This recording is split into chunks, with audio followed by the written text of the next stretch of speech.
Ya, Assalamualaikum dan selamat pagi semua. So, hari ini kita akan sambung PDPR kita pada hari semalam. So, ini merupakan contoh aktiviti fizikal yang memerlukan kapasiti aerobik. Bermaksudnya aktiviti-aktiviti ini memerlukan jantung yang kuatlah. Okey, seperti yang pertama adalah berjalan. Okey, setakat berjalan biasa, tak apa. Ini adalah berjalan dalam jarak yang jauh.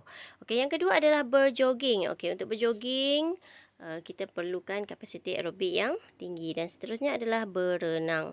Okey, aktiviti-aktiviti lain adalah seperti aktiviti-aktiviti sukan ataupun aktiviti-aktiviti harian yang memerlukan masa yang lama. So, memerlukan kapasiti aerobik.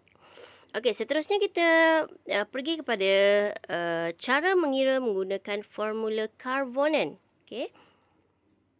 Okey, apakah formula Carbonen?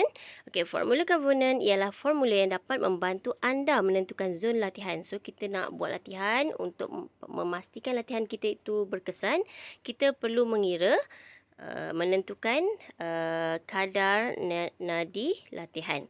Okey, yang perlu murid tahu adalah dalam formula ini ada beberapa terms ya, iaitu yang pertama adalah KNM. KNM bermaksud kadar nadi maksimum. KNR adalah kadar nadi rehat. KNL adalah kadar nadi latihan yang ingin kita cari, dan seterusnya DSM adalah denyutan seminit. So, di sini untuk kadar nadi maksimum kita ada formulanya, iaitu ditunjukkan di bawah ini adalah KNM sama dengan 220 tolak umur. So, untuk kamu, contohnya kamu umur 13 tahun. So, 220 tolak 13 tahun dapatlah KNM, kadar nadi maksimum. So, seterusnya kadar nadi rehat. Bagaimana kadar nadi rehat diperoleh? Macam semalam saya dah maklumkan. Kadar nadi rehat ni seeloknya kamu ambil setelah kamu bangun tidur, kemudian dalam masa 1 minit pastikan kira kadar nadi. Okey, boleh kira boleh ambil di arteri radial di pergelangan tangan ataupun di arteri karotik di bawah leher. Okey, seterusnya formula kadar nadi latihan. KNL sama dengan KNM, kadar nadi maksimum yang di atas tadi, tolak kadar nadi rehat kali intensiti latihan. Okey, sebenarnya intensiti latihan ni akan diberi kemudian tambah dengan KNR. Okey, mari kita lihat contoh pengiraannya ya. Okey, cara mengira menggunakan formula Carbonen. Okey, Amran berumur 14 tahun. Kadar nadi rehat Amran ialah 62 denyutan seminit. Intensiti latihan yang perlu Amran lakukan ialah 75%. Kirakan kadar nadi latihan Amran. Okey, pengiraannya di bawah ya. KNL sama dengan KNM tolak KNR darab intensiti latihan tambah kadar nadi rehat. Kemudian, kadar nadi latihan sama dengan 206 tolak KNR. Okey, dari mana 206 diperoleh? Iaitu, tadi kan formulanya adalah 220. Untuk kadar nadi maksimum, 220 tolak umur. So, kat sini 220 tolak 14. Dapatlah 206. Okey, tolak 62. 62 adalah kadar nadi rehat Amran. Darab 75%, iaitu intensiti yang perlu dijalankan oleh Amran. Kemudian tambah KNR, iaitu 62. Okey, setelah pengiraan, 206 tolak 62 dapat 144. Darab dengan 75 bahagi 100 tambah 62. Okey, jawapannya adalah 170 denyutan seminit. Maksudnya, untuk memastikan latihan ini berkesan, Amran perlu memastikan kadar denyutan seminit, kadar nadi denyutan seminitnya mencapai 170. So, kalau kurang daripada 170, latihan itu kurang berkesan ya, tidak mencapai 75%. Begitu juga jika terlebih. Jika terlebih maksudnya dia telah melakukan aktiviti yang di luar kemampuannya. So sangat bahayalah ya. So kita kena tahu kadar nadi latihan masing-masing. Okey. Ia akan berbeza mengikut individu kerana kadar nadi rehat setiap individu akan berbeza. Okey, seterusnya dalam buku teks ada latihan ya, aktiviti mengira kadar nadi latihan. So, untuk hari ini saya nak kamu siapkan latihan ini sebagai tugasan hari ini. Okey. Ini soalannya, saya berumur 13 tahun. Okey, awak lah kan? Tingkatan 1. Okey, kadar nadi rehat saya ialah 62 denyutan seminit. Intensiti latihan yang perlu saya lakukan ialah 70%. Kirakan kadar nadi latihan untuk saya. Okey, sama juga macam pengiraan di yang ini. Yang ini kamu hanya tukarkan dia punya maklumat sahaja. Okey, di bawah ni telah diberikan formulanya dan isikan tempat kosong. Seterusnya, kirakan denyutan seminit kadar nadi latihannya ya. Alright, seterusnya kita pergi kepada tahap intensiti. Okey, terdapat beberapa tahap intensiti untuk latihan ya. Okey, ada intensiti sangat tinggi sehinggalah intensiti sangat rendah. Mari kita lihat apa maksudnya. Okey, yang pertama intensiti sangat tinggi. Okey, KNL pada kadar 90% hingga 100% daripada kadar nadi maksimum. Hanya sesuai untuk latihan para atlet berprestasi tinggi. Maksudnya untuk kamu, untuk 13 tahun ataupun kamu bukan atlet. Contohlah ya, kamu bukan atlet, so kamu tidak sesuai menggunakan tahap intensiti 90 hingga 100%. Dia akan membebankan jantung kamu. Okey. So seterusnya ada intensiti tinggi. KNL pada kadar 80% hingga 90% daripada KNM. Ini bertujuan untuk meningkatkan kapasiti prestasi maksimum. Okey, yang ini pun digunakan untuk mana-mana individu yang telah menjalankan latihan, yang selalu sering melakukan latihan, boleh menggunakan KNL pada kadar 80 hingga 90%. Tidak sesuai untuk kita ya. Okey, seterusnya intensiti sederhana. Okey, KNL pada 70% hingga 80% daripada KNM. Okey. Fungsinya adalah meningkatkan tahap kecergasan aerobik. So, kalau kamu ingin meningkatkan tahap kecergasan aerobik jantung kamu, okay, kamu boleh menggunakan start daripada intensiti sederhana iaitu 70% hingga 80%. Okey, seterusnya intensiti rendah. KNL pada kadar 60% hingga 70% daripada KNM. Latihan ringkas bertujuan untuk pengurusan berat badan dan pemulihan. Okey, ramai kan masa PKP hari tu, ramai yang berat badannya meningkat dan sebagainya. So, untuk pengurusan berat badan, kamu boleh menggunakan intensiti rendah ya. KNL pada 60 hingga 70% sahaja. Okey, masukkan dalam formula tadi ikut. So, dapatlah denyutan seminit. Kadar nadi latihan denyutan seminit yang sesuai untuk kamu. Okey. Seterusnya intensiti sangat rendah iaitu KNL pada kadar 50% hingga 60% daripada KNM.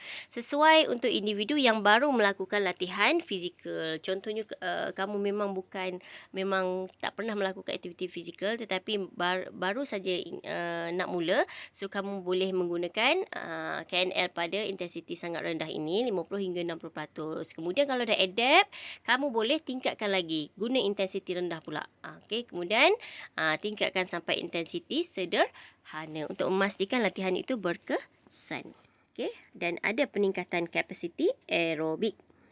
Okey, seterusnya kita pergi kepada rancangan latihan aerobik. Yang ini rancangan untuk latihan aerobik untuk meningkatkan kapasiti aerobik lah. So menggunakan prinsip FIT tadi. FITT So frekuensi yang kita cadangkan 3 hingga 6 kali seminggu barulah dia berkesan. Tak bolehlah sekali seminggu, tak boleh. Maksudnya latihan tu kurang berkesan dan tidak akan meningkatkan kapasiti aerobik kamu ya. Okey, seterusnya untuk I intensiti senaman kita ambil zon 60 hingga 70% daripada kadar nadi maksimum. Okey, kita cadangkan kamu bermula daripada 60 hingga 70 di mana 60 hingga 70 adalah di tahap intensiti rendah. Okey. Seterusnya untuk time Masa senaman untuk kapasiti aerobik ingat mesti menggunakan masa yang lama, iaitu minima 30. Minima 30 minit hingga 40 minit. Lebih tak apa ya, jangan kurang. Bila kurang dia tidak akan mencapai, dia tidak berkesan ya. Okey, seterusnya satu lagi type jenis senaman latihan aerobik. Latihan aerobik ni maksudnya latihan yang menggunakan masa yang lama. Contohnya senam aerobik 30 minit, berbasikal dalam jarak jauh, berenang.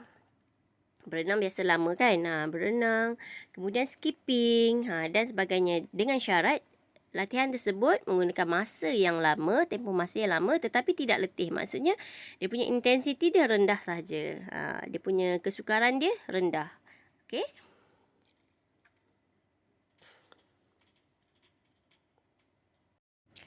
Ini merupakan contoh aktiviti yang boleh dilakukan sekurang-kurangnya 15 hingga 30 minit 3 kali seminggu ya. Kalau boleh 30 minit ke atas ya untuk kapasiti aerobik. Contohnya senam aerobik, berlari dan jalan pantas dan skipping. Okey, untuk last kali kita pergi kepada faedah latihan. Apa faedah melakukan latihan kapasiti aerobik ni? Yang pertama, meningkatkan fungsi jantung, paru-paru dan sistem peredaran darah kita. So, lebih lancar bila jantung kita jantung dan sistem paru-paru serta peredaran darah kita lancar, kita bertambah sihat ya. Okey, yang kedua adalah mengurangkan kandungan kolesterol dan glukosa di dalam darah. Okey, kolesterol dan glukosa jika terlebih dalam darah kita akan mengundang penyakit. Pelbagai penyakit ya yang akan datang. Okey, seterusnya mengurangkan dan mengawal berat badan. So, latihan untuk kapasiti aerobik ni memang akan mengurangkan dan mengawal berat badan. So, siapa yang ingin fit dan kurus, contohlah nak kawal awak punya berat badan, lakukan latihan kapasiti aerobik. Macam saya bagi contoh tadi lah. Skipping ke, berjoging ke, senam aerobik ke dan sebagainya. Okey, seterusnya mengawal penyakit diabetes dan tekanan darah tinggi. Apa itu diabetes? Diabetes ni kencing manis ya. Kenapa? Kencing manis ni dan darah tinggi ni merupakan antara penyakit nombor 1 di Malaysia ya. Sebab makanan kita sangatlah banyak dan sedap. Dan bila sedap tu mengandungi kandungan-kandungan gula yang tinggi. Okey, biskut ke, air boba ke, kan aiskrim ke, kek, dessert tu kan memang sedap tapi akan mengundang penyakit jika ambil dalam kuantiti yang terlebih lah ya. Okey, seterusnya akhir sekali, ia dapat mengurangkan risiko mendapat penyakit jantung. So jantung ni kita kena jaga betul-betul sebab jantung ni merupakan organ utama yang penting ya. Antara organ utama yang penting. Otak juga penting kan. Kalau otak mati tak adalah kamu. Tetapi jantung kalau berhentinya jantung maksudnya kamu akan matilah. Okay, dia tak sama macam contoh buah pinggang. Buah pinggang kita ada 2. Satu rosak, satu lagi boleh guna kan. Tapi jantung tak ya. Kalau jantung rosak dan berhenti berdenyut, maka kamu matilah. Okay. So kita kena jaga jantung kita selain mengambil makanan yang sesuai untuk jantung, yang baik untuk jantung, kurang lemak dan sebagainya. Kita perlu melakukan senaman. Tekadkan dalam hati kamu untuk start hari ni sebab kamu dah belajar kamu dah tahu apa faedahnya, bagaimana aktiviti tersebut dijalankan dan sebagainya, apa kepentingannya dan sebagainya. So kamu kena mulakan dari sekarang. So target 1 minggu minima 3 kali latihan. Kemudian latihan tu satu set mesti 30 minit ke atas untuk memastikan ianya berkesan. So itu saja untuk hari ini. Saya harap semua murid dapat faham apa yang ingin saya sampaikan pada hari ini. So, untuk hari ini lepas habis saja menonton, sila siapkan tugasan pengiraan keadaan nadi latihan yang saya berikan tadi dalam buku tulis. Kemudian isikan kemudian snap tugasan tersebut dan post dalam grup. Setelah itu barulah boleh mengisi kehadiran pada hari ini. So, pastikan mana-mana murid yang tidak terikat telefonnya dengan ibu bapa, siapkan sebelum jam 4 petang. Mana-mana yang mana-mana pelajar, mana-mana murid yang menggunakan telefon ibu bapa, saya beri sehingga malam ini sajalah untuk memastikan kehadiran kamu dikira pada hari ini. Okey, itu saja. Jumpa lagi. Assalamualaikum warahmatullahi wabarakatuh.